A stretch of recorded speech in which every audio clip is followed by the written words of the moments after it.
There is almost exclusively this disconnect between clients who think that the advisor has a fiduciary duty to them versus the industry, which thinks that their sole obligation to the investor is to make recommendations that are suitable. And that disconnect can be profound.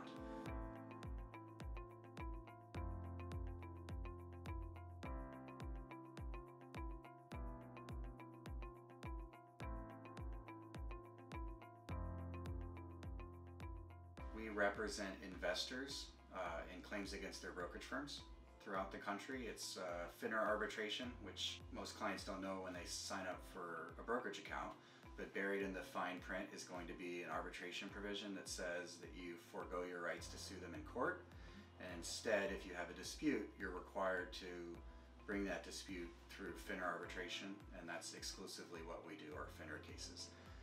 And because it's arbitration, we're able to do those throughout the country. I've handled 600 plus FINRA arbitrations. It's all we do day in, day out. There's very little that happens in a FINRA case at this point that we haven't already dealt with.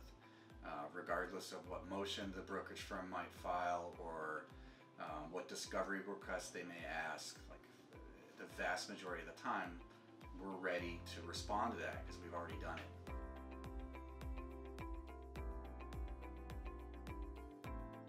The vast majority of our cases involve advisors taking advantage of investors and pushing products that are high commissions.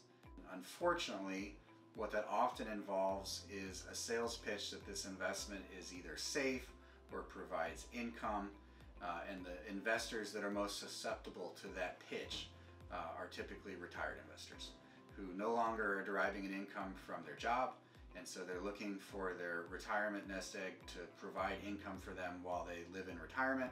And what's not disclosed or is maybe buried in fine print is the high commission that goes to the broker and the enormous risk that often comes with those investments.